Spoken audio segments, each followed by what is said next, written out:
Si tienen sus Biblias, vamos a abrirlas hoy a Judas. Continuamos en este estudio de Judas y nos encontramos en los versículos 17 al 25, esta sección donde vamos a notar un cambio, una transición del escritor en cuanto al tema general de la epístola. Hasta este punto, hasta el versículo 17, Judas nos ha estado hablando acerca de ciertos hombres que él presenta en el versículo 4. Algunos hombres han entrado, dice, encubiertamente, falsos hermanos que se habían introducido en las filas de la iglesia, se habían infiltrado, dice, encubiertamente. Él los menciona en el versículo 4, los presenta, se mencionan otra vez en el versículo 8. Dice, no obstante, de la misma manera, estos soñadores, el mismo grupo de individuos.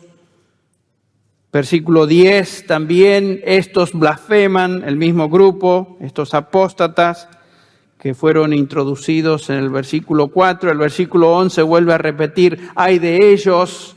Versículo 12, estos son manchas o escollos en vuestros agapes, en vuestras fiestas, etcétera. En el versículo 16 otra vez se mencionan murmuradores, les llama ahí.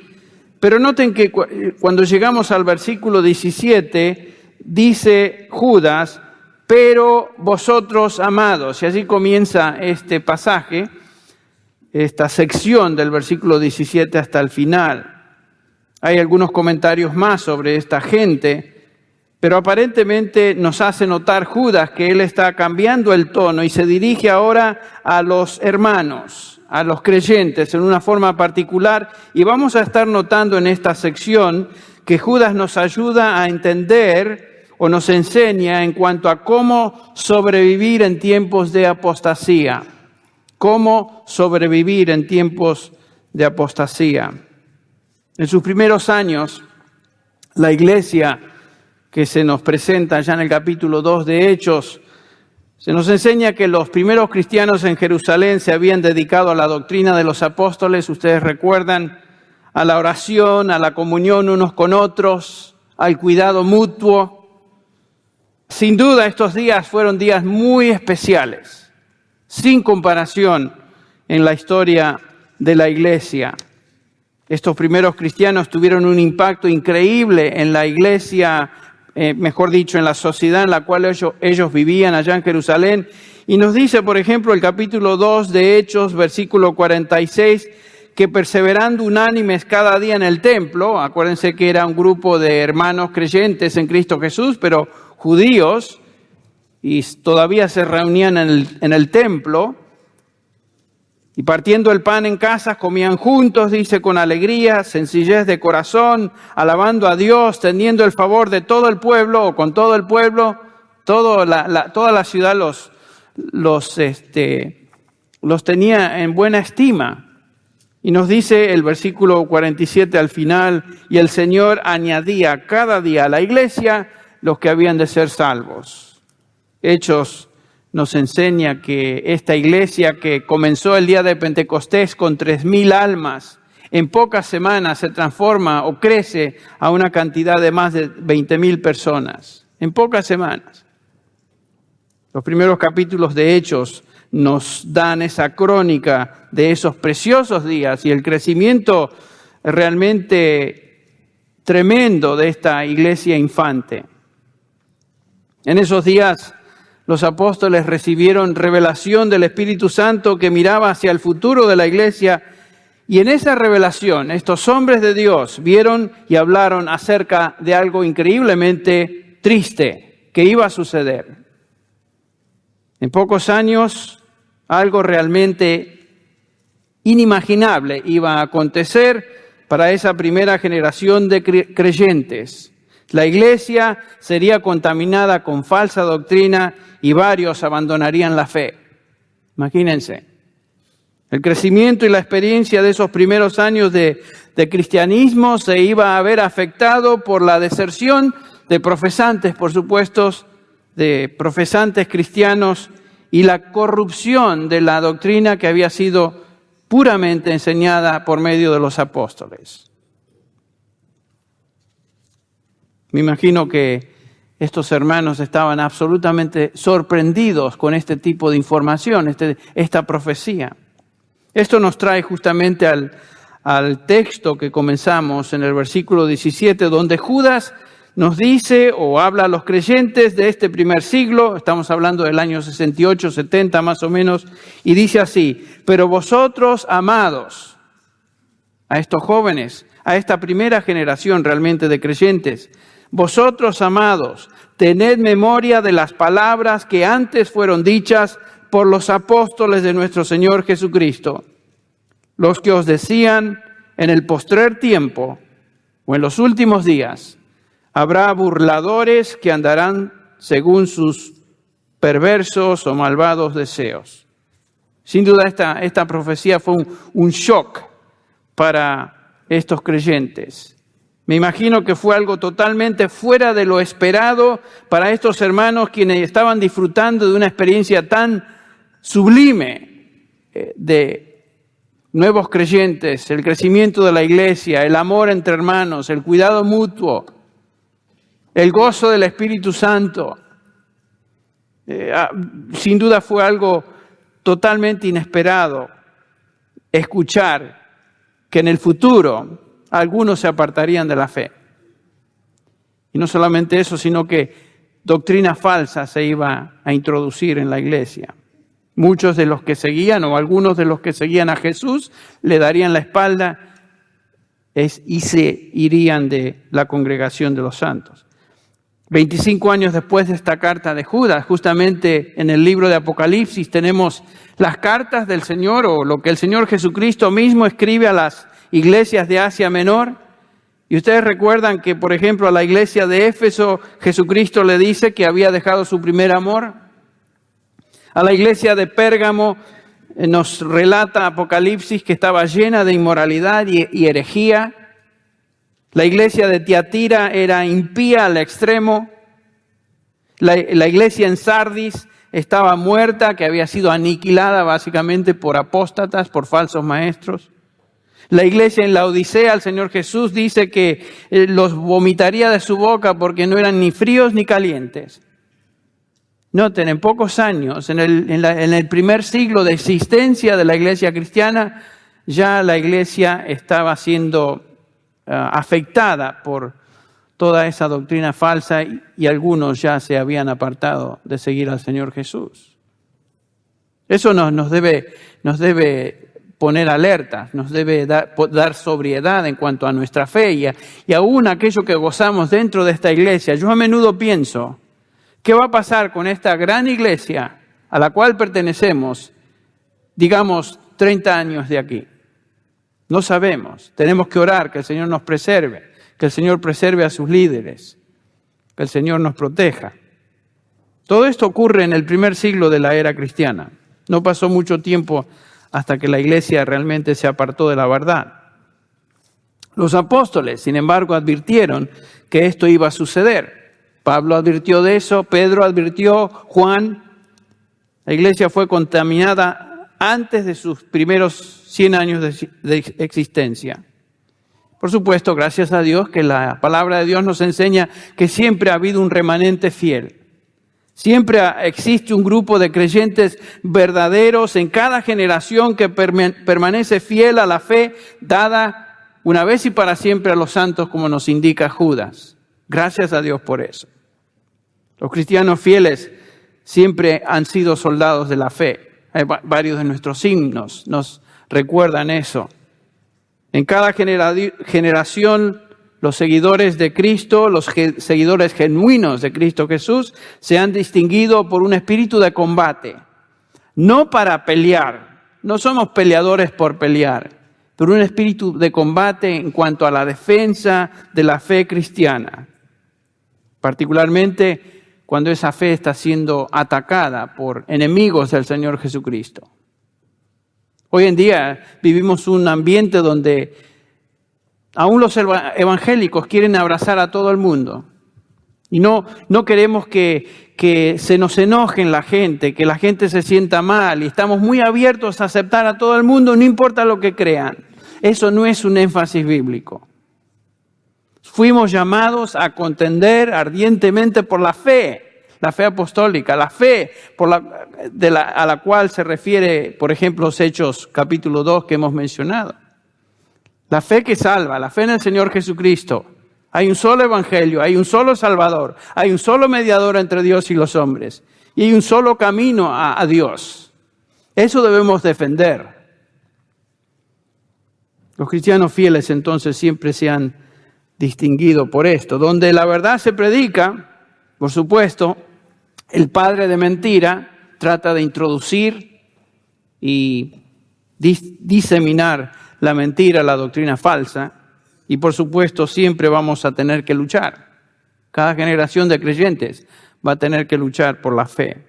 Ahora, como repaso, Judas nos ha dado un perfil de estos apóstatas a través de esta epístola. Nos ha ilustrado su enseñanza con ejemplos del pasado, ha mostrado cómo estos se meten en la iglesia, así como los terroristas modernos de hoy se meten y se hacen pasar como parte del grupo para destruir. Nos dice el versículo 12 que son como escollos ocultos en vuestros ágapes, vuestras fiestas. Un escollo es una roca escondida, ¿sí?, cubierta por el agua, pero amenaza el naufragio de una barca que va por encima. Un escollo es una roca que es siempre peligrosa. Y estos son escollos, dice Judas, son escollos ocultos. El propósito de un escollo es justamente, en el contexto que aquí se nos da, es destruir. Estos apóstatas están dentro de la congregación y no se pueden reconocer inmediatamente. Eso es lo grave. Porque son por afuera similares al resto de los hermanos. No traen una credencial acá que diga apóstata.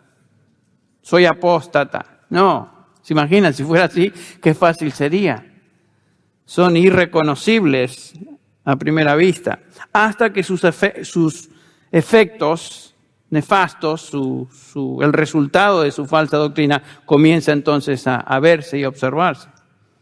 Los desertores de la fe que abandonan la fe del Evangelio y se van, así como nos dice Juan, salieron de nosotros, pero no eran de nosotros. Realmente esos no son los peligrosos. Ellos al fin y al cabo se fueron. Como decimos en Argentina, mostraron la hilacha, dieron de ver quiénes eran. Se fueron. Los peligrosos no son los que se van. Los peligrosos son los que se quedan, son parte de la iglesia y están ahí para destruir. El propósito es socavar, negar, destruir la doctrina cristiana. Nosotros, quienes pertenecemos al Señor, nos encontramos entonces en esa batalla de defender la fe. La pregunta es, ¿cómo contendemos por la fe? ¿Cómo preservamos la verdad? ¿Cómo protegemos a la iglesia de lo que es falso? En otras palabras, ¿cómo podemos sobrevivir en estos tiempos de apostasía? Esa es la pregunta que estamos haciendo y la pregunta que contestaremos a través de este estudio.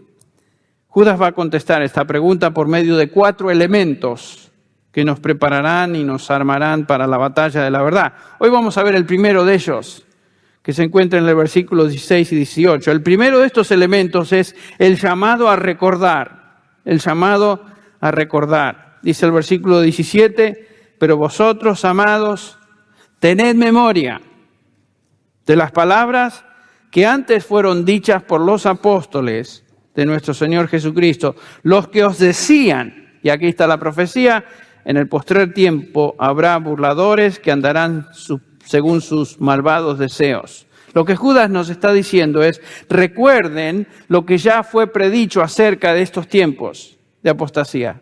Recuerden. Es muy importante esto de recordar. ¿Por qué será que el Espíritu Santo reveló a estos apóstoles esta advertencia de una futura apostasía? Y yo creo que la respuesta es para que nadie se sorprendiera cuando la apostasía ya estuviera ahí. Es cierto que la iglesia disfrutó por corto tiempo de paz, gozo, crecimiento incomparable.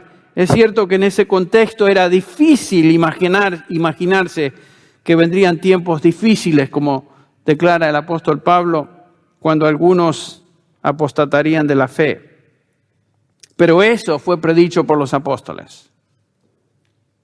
Además, la apostasía, según lo que ya vimos en esta carta, no fue algo nuevo en la época del Nuevo Testamento. Judas ya mencionó apóstatas del pasado en los versículos del 5 al 7. Habló del pueblo de Israel que apostató, aquellos que no creyeron. Habló de ángeles caídos. Habló de Sodoma y Gomorra, etcétera, etcétera. Ya vimos ejemplos de apostasía en el Antiguo Testamento. Siempre los apóstatas han existido y van a existir. Entonces tampoco nos debe sorprender a nosotros hoy. Aunque nos desanima ver cuántos de estos falsos maestros pululan en la iglesia. Cuántas iglesias están siendo contaminadas por la influencia de creyentes falsos que están dentro de sus filas. Y muchos de estos son famosos, muchos de estos son populares, muchos de estos son conocidos por los medios de comunicación, etcétera, etcétera. Por otro lado, esto no nos debe desanimar, el ver que la palabra de Dios es verdad. La presencia de estos falsos individuos ya fue profetizada, ya fue anunciada, dice Judas, por los apóstoles del Señor. Judas está simplemente afirmando entonces la inspiración y la autoridad de las Escrituras. Podemos confiar en la Escritura cuando predice la apostasía. Acuérdense que la Escritura, nos dice Pablo, es útil. Toda Escritura es útil, ¿por qué? Porque toda Escritura es inspirada por Dios. Viene del mismo aliento de Dios y es útil para enseñar, para redarguir, para corregir, para instruir en justicia, a fin de que el hombre de Dios esté preparado, ¿no es cierto?, completamente preparado para toda buena obra. Judas recuerda a estos creyentes a través de la profecía de los apóstoles que esto iba a suceder. ¿Quiénes escribieron el Nuevo Testamento? Los apóstoles o allegados a ellos.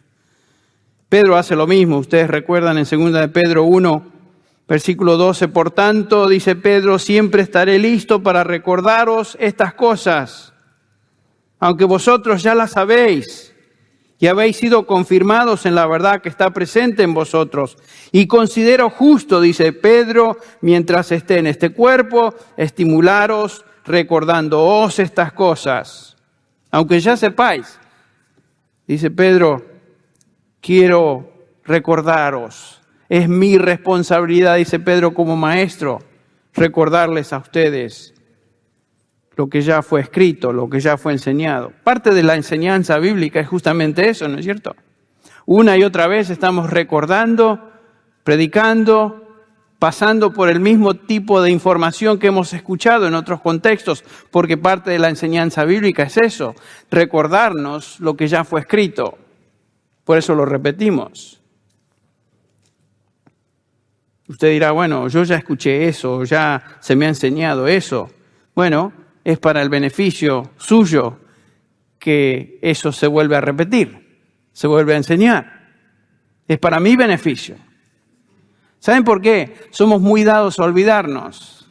Somos muy dados a apartarnos de la verdad.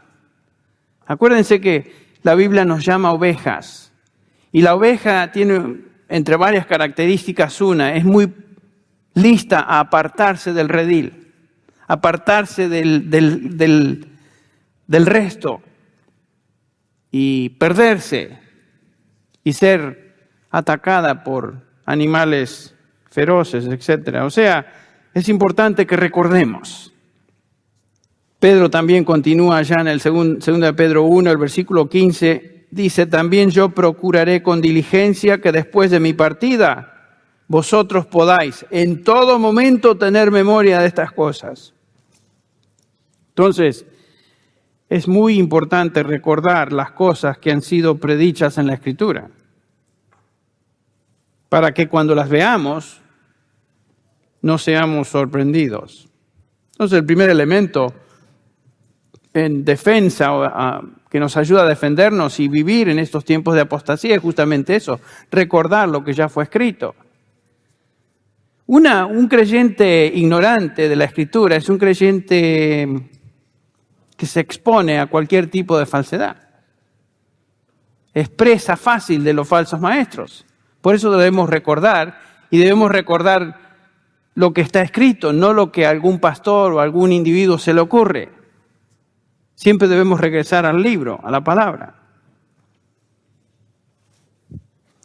Es fácil, como tal vez sucedió con estos creyentes, cuando vieron la apostasía, recibirla con cierta sorpresa, con cierto shock. Pero es algo que sucede. No debemos sorprendernos por algo que viene, que ya fue predicho y enseñado. Ya había sido anunciado y eso, por supuesto, en un sentido trae cierto sosiego y tranquilidad cuando vemos. Recuerdo entonces lo que la Escritura dice al respecto. Siempre es bueno cuando algo está sucediendo, ya sea en el contexto de la sociedad en que vivimos o en el mundo en que vivimos, ¿qué dice la palabra acerca de esto? Pensemos, hagamos esa pregunta, ¿qué dice la palabra acerca de esto? Y regresar a la palabra y ver que mucho de lo que observamos y vemos ya fue enseñado, ya fue predicho.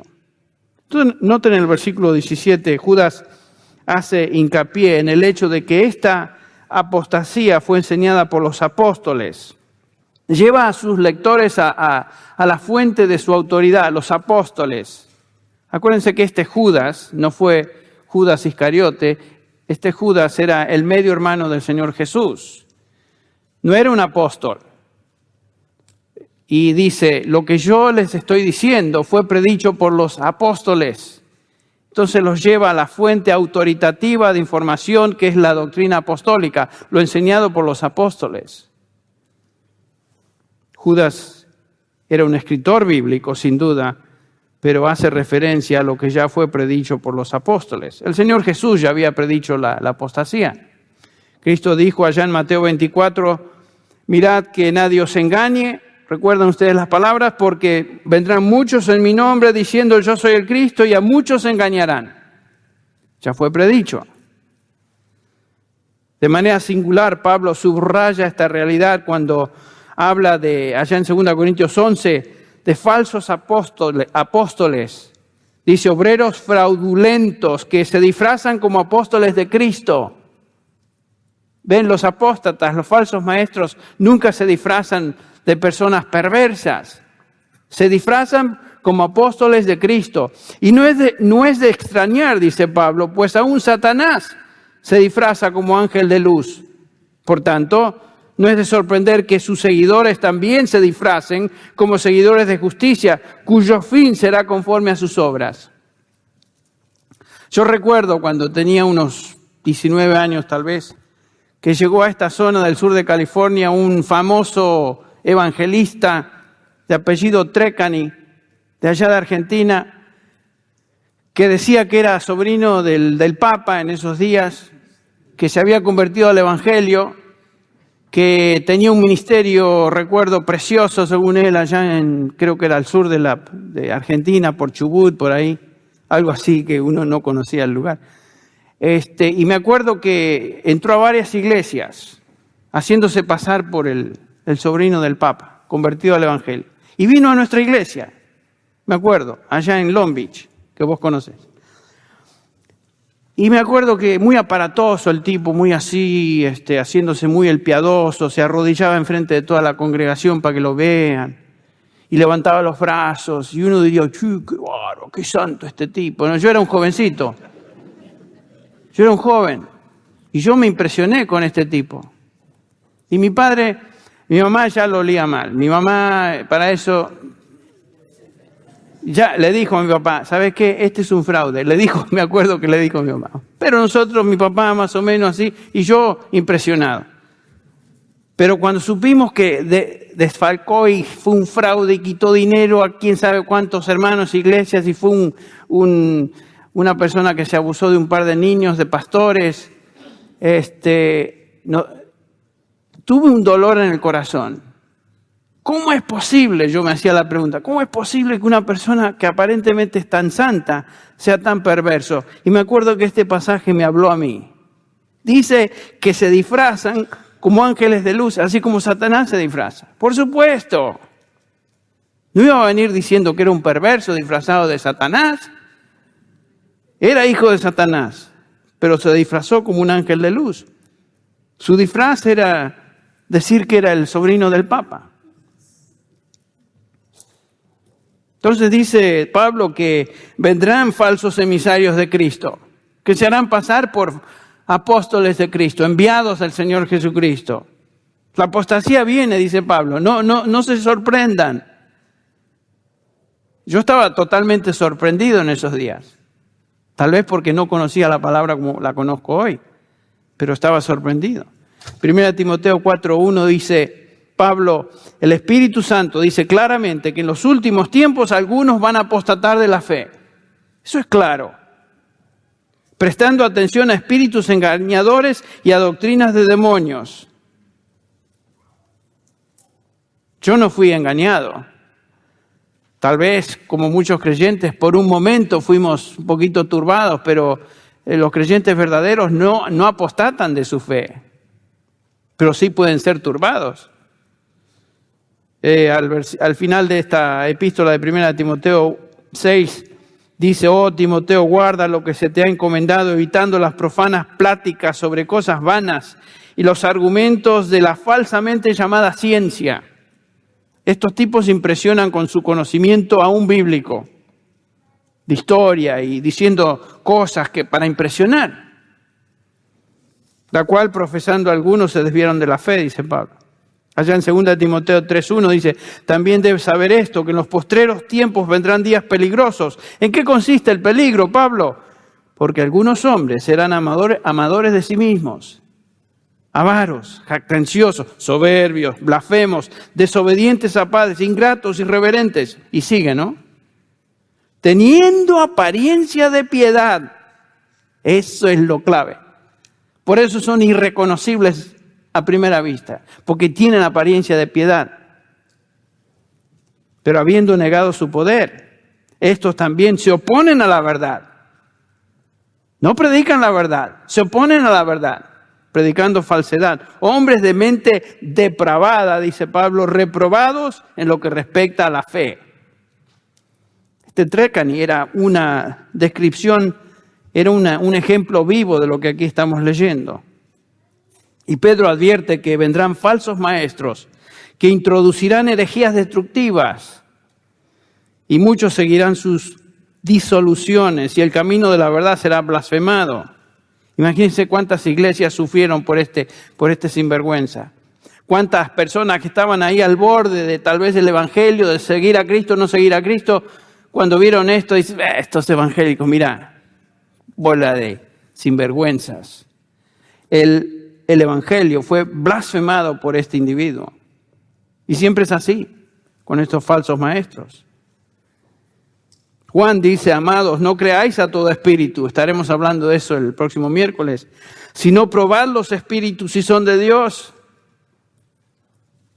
No todo lo que brilla es oro, no todo el que dice Señor, Señor, es del Señor, porque muchos falsos profetas han salido del mundo. Así que cuidado, amados, probad los espíritus, dice. Examinad, a ver quién es y quién no es. Segunda de Juan 7 dice, pues muchos engañadores han salido al mundo que no confiesan a Jesucristo o que Jesucristo ha venido en carne. Engañadores. Ese es el engañador y después le llama a Juan el anticristo. Se hacen pasar por seguidores de Cristo, apóstoles de Cristo, pero son anticristos. Porque enseñan y propagan todo lo que es anti-Cristo, anti-evangelio, anti de lo que es la verdad. ¿Ven? Ahora, regresando a nuestro texto, allá en Judas, ahora el versículo 18, está recordando Judas a los lectores que la apostasía fue ampliamente anunciada por los apóstoles del Señor. Y un claro elemento en la predicación apostólica era justamente eso: viene la apostasía, viene la apostasía. Un elemento clave de su predicación era anunciar que lo falso viene también. Y noten que en este versículo 18, Judas le dice a estos tipos, son burladores. Segunda de Pedro 3:3 también les llama así. Sabiendo esto, que en los postreros tiempos vendrán burladores, andando según sus propias concupiscencias. Estos tipos se caracterizan por burlarse. ¿Burlarse de qué? Burlarse de la verdad. Más, allá en Judas 10, también se burlan de todo aquello que es autoridad. Versículo 10 de esta epístola de Judas: estos blasfeman de cuantas cosas no conocen. Se burlan de cosas de la doctrina, de la verdad del Evangelio, y ni siquiera la conocen, pero se burlan. Y en este caso de apostasía, es la verdad que algunos de ellos aún profesaban antes de volverse en contra de la verdad. ¿Cuándo comenzará esta apostasía? Judas nos dice, en los últimos tiempos. Bueno, entonces podemos esperar un rato, ¿no? Los últimos tiempos. Todavía no estamos ahí, Henry. ¿Cómo que no estamos ahí? ¿Saben?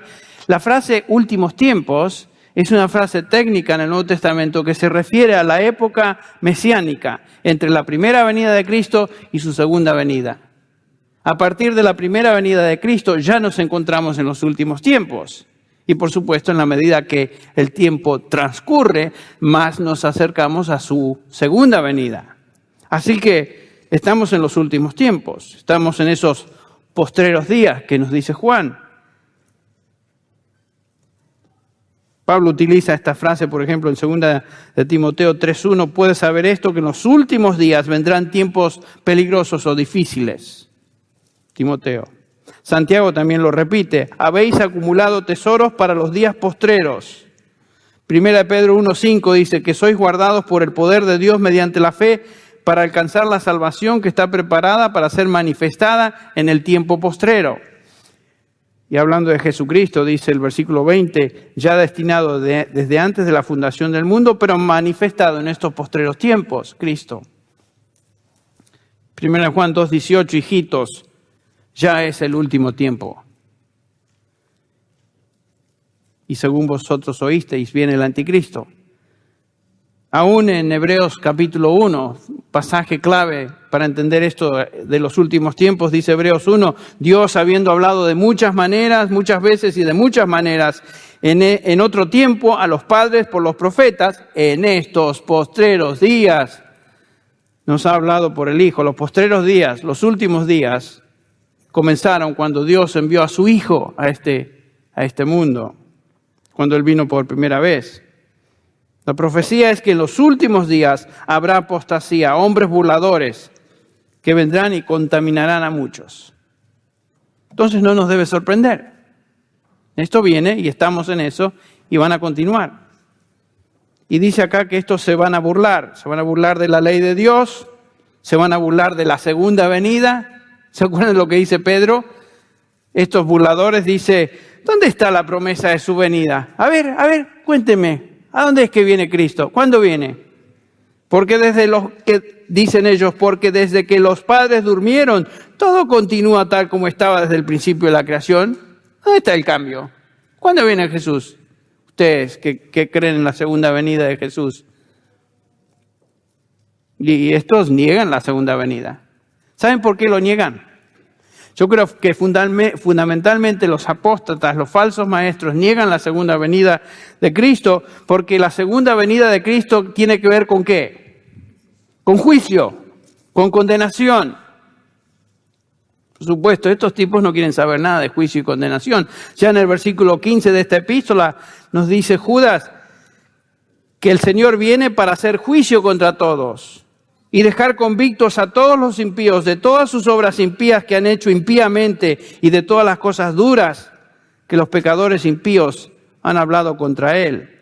Estamos rodeados de estos individuos, nos dice Judas, que andan según, también el versículo 18, según sus propias pasiones.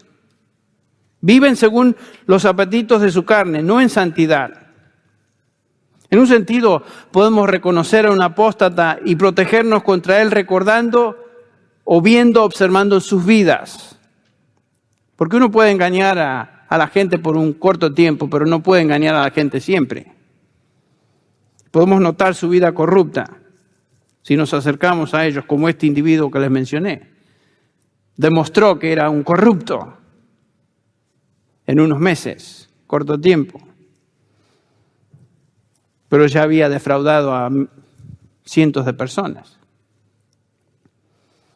Muchos hoy predican un evangelio de prosperidad en lugar de un evangelio de tomar la cruz y ser santos, porque están predicando lo que existe en sus corazones.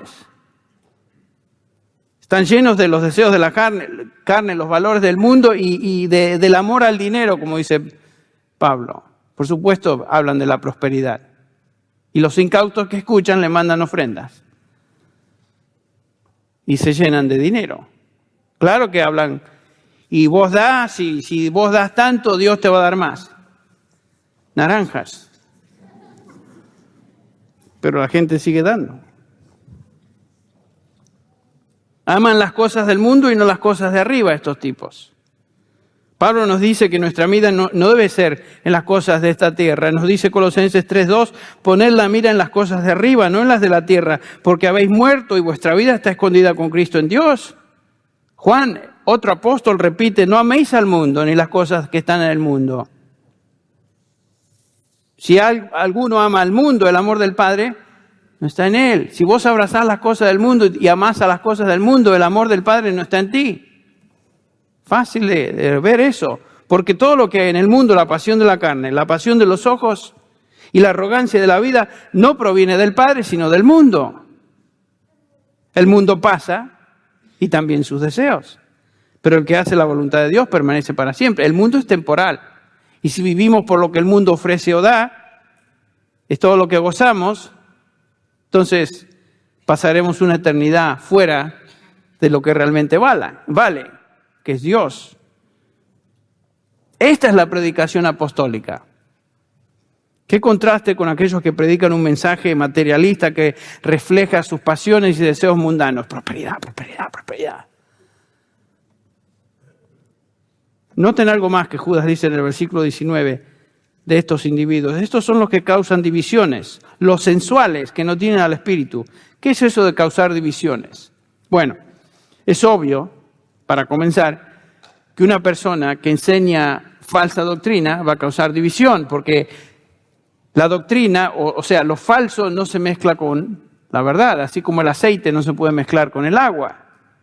Por supuesto que va a haber división desde el momento que alguien introduce una falsa doctrina. Si alguien viene a este púlpito, algún invitado, y dice cosas como, Cristo no nació de una virgen, Cristo fue un hombre como cualquiera de nosotros, ¿qué dirían ustedes? Yo creo que hasta los sugieres vendrían de acá y cariñosamente se los llevarían afuera. Causa divisiones, o porque es mentira. Así que, muchachos, prepárense en caso de que algo así suceda. Causa división eso, pero Judas no está hablando de eso. No es causar división por causa de enseñar algo falso. Está hablando de una característica de un falso mensajero del Evangelio. La palabra que aquí se usa, aforizo, es la única vez que se usa entre paréntesis en el Nuevo Testamento. Quiere decir separar o hacer distinción. La idea es de separarse creyéndose superior a los demás. Falsos maestros son así. Se creen superiores, como los fariseos en el tiempo de Jesús. ¿Se acuerdan la oración del fariseo allá en Lucas 18? Cuando el fariseo se para y dice, puesto de pie oraba consigo mismo. Ni siquiera oraba a Dios, oraba consigo mismo. Dios, te doy gracias, porque no soy como los otros hombres. Fíjense, este tipo se creía ladrones, injustos, adúlteros, y aún como este publicano. Me imagino el tono con que lo dijo. Ven, así son los falsos. Se creen superiores, se creen más dignos que los demás, se creen piadosos, pero no lo son. Estos hombres hacían distinciones, divisiones, pasándose por superiores y menoscababan a cualquiera en la iglesia, particularmente, sin dudas, estaban en contra de aquellos que tenían cierta autoridad en la iglesia. Fíjense el versículo 18, el versículo 8, rechazan la autoridad. Esta gente no respeta la autoridad que Dios ha establecido en la iglesia. La menoscaban. Claro, porque ellos son superiores. ¿Qué saben estos? Y son arrogantes, creyéndose que ellos han llegado a la verdad. A la verdad que ellos mismos inventaron, porque no viene de la palabra de Dios. Es todo rebuscado, es todo hecho al uso nuestro. Y engañan a la gente y le sacan dinero. Son condescendientes, se elevan sobre los demás siguiendo sus propios estándares. Se burlan de los simples en la iglesia. Se burlan de aquellos que se apegan a la palabra de Dios y la enseñan con precisión.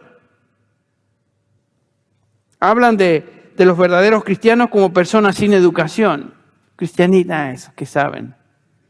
Sin habilidad intelectual como ellos. Así son estos falsos cristianos que se meten en la iglesia y la usan para sus propios motivos carnales y perversos. Posiblemente Diótrefes, allá en la tercera epístola de Juan, era uno de estos tipos. Porque noten cómo lo describe Juan en el versículo 9. Dice, escribí algo a la iglesia, pero Diótrefes, a quien le gusta ser el primero entre ellos. ¿Ven? Este tipo le gustaba pavonearse, ser el pavo real de la congregación. No acepta lo que decimos. Noten, no solamente que buscaba ser distinguido, superior a los demás, sino que menoscababa la autoridad de los apóstoles. No acepta lo que nosotros decimos. ¿Quiénes somos nosotros? Los apóstoles. Pablo habla como apóstol. Juan está hablando como apóstol. Estos tipos siempre causan división. Pero aún más que eso, ellos tienen un concepto elevado de sí mismos. Se ven como elitistas en la iglesia y buscan la preeminencia a toda costa. A toda costa. Y noten también que Judas agrega algo más. No solamente que causan división porque se creen superiores, sino que son sensuales y no tienen el espíritu. La palabra sensual es la palabra psúquicos. Los griegos usaban esta palabra para referirse a todo aquello que es físico, aquello que respira. Esta palabra se usaba en contraste a pneumáticos, que era el espíritu, lo del espíritu. Era un contraste entonces entre lo físico y lo espiritual, el contraste entre lo sensual, que viene de lo físico, y aquello que es de orden espiritual. Y dice Judas que estos son sensuales, viven para lo físico, viven para los apetitos de la carne. Todo lo que satisface la carne, eso es lo que ellos hacen y por lo cual viven. Lo sensual, lo de los sentidos. Más agrega que no tienen el espíritu. Una clara referencia a no poseer vida espiritual. No eran creyentes, no poseían el Espíritu Santo, no tenían vida eterna. Estaban físicamente vivos, pero espiritualmente ¿cómo? Muertos. Si alguien no tiene el Espíritu de Cristo, del Espíritu de Dios, dice Romanos 8, ¿qué? No es de Él. Estos obviamente no son de Cristo. No tienen el Espíritu. Pablo agrega allá en Romanos 8:14, porque todos los que son guiados por el Espíritu de Dios, estos son hijos de Dios. Es obvio por sus acciones, palabras, actitudes y doctrinas opuestas a la palabra de Dios, que estos no son ni nunca han sido hijos de Dios, en quienes el Espíritu Santo reside. Son un fraude, están muertos en delitos y pecados. Y por más religiosos que se crean, por más superiores que se crean, la Biblia los declara como sensuales y no poseen el Espíritu. Esta es la condición de los apóstatas. Pero ¿saben qué? También es la condición de todo individuo que no ha nacido de nuevo, muerto en delitos y pecados. Esta es la condición de todo pecador no arrepentido. Esa era nuestra condición antes de que en su amor, como hemos cantado, el Señor por su misericordia nos salvara. Efesios 2:1 nos dice, y Él nos dio vida, os dio vida a vosotros cuando estabais muertos en vuestros delitos y pecados. Y noten, en los cuales anduvisteis en otro tiempo. ¿Cómo? Siguiendo la corriente de este mundo, conforme al príncipe de la potestad del aire, el espíritu que ahora opera en los hijos de desobediencia. Dice Pablo, entre los cuales también todos nosotros, y se incluye, por más fariseo y religioso que él hubiera sido, dice, yo también anduve así. Vivíamos en otro tiempo en los deseos de nuestra carne, haciendo la voluntad de la carne y de los pensamientos, y éramos por naturaleza hijos de ira, no de Dios. Lo mismo que los demás. Si tú, querido amigo, no has creído en Cristo Jesús como tu Salvador, no te has arrepentido de tus pecados, te encuentras en esa condición de muerte espiritual. Esa es la condición, eso es lo que la palabra de Dios nos enseña. Estás bajo la ira de Dios y Él va a descargar esa ira sobre los impíos, como leímos en el versículo 15, cuando Él venga en juicio. Esa es la condición de todo ser humano sin Cristo, sin Dios. Sin embargo, las buenas noticias son que Dios no quiere que perezcas. Dios no se agrada en la muerte del impío, nos dice Ezequiel, sino que vengas al conocimiento de la verdad de salvación por medio de su Hijo Jesucristo. Eso es lo que Dios quiere. Cristo vino a este mundo para salvar al pecador. Nadie es lo suficientemente bueno para salvarse a sí mismo. Nadie. Por cuanto todos pecaron, dice la Biblia, y están, ¿qué? Destituidos, se encuentran fuera de la gloria de Dios. No hay justo ni siquiera uno, dice Romanos 3. No hay justo. La gente se cree justa, pero Dios dice no hay justo ni siquiera uno. La Biblia dice que todos pecaron. Todos van en camino a una eternidad de juicio eterno, a menos que reciban por fe el único medio de salvación. ¿Quién es quién? Jesucristo, quien dijo, yo soy el camino, yo soy la verdad, yo soy la vida. Nadie, absolutamente nadie viene al Padre sino por mí. Por eso, cuando el carcelero hace la pregunta, ¿qué haré para ser salvo? Cree en el Señor Jesucristo y serás salvo. El único medio de salvación es Jesucristo.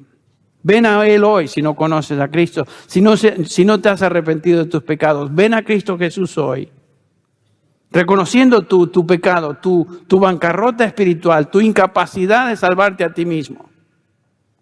Y como el publicano de Lucas, dile al Señor, Señor, sálvame.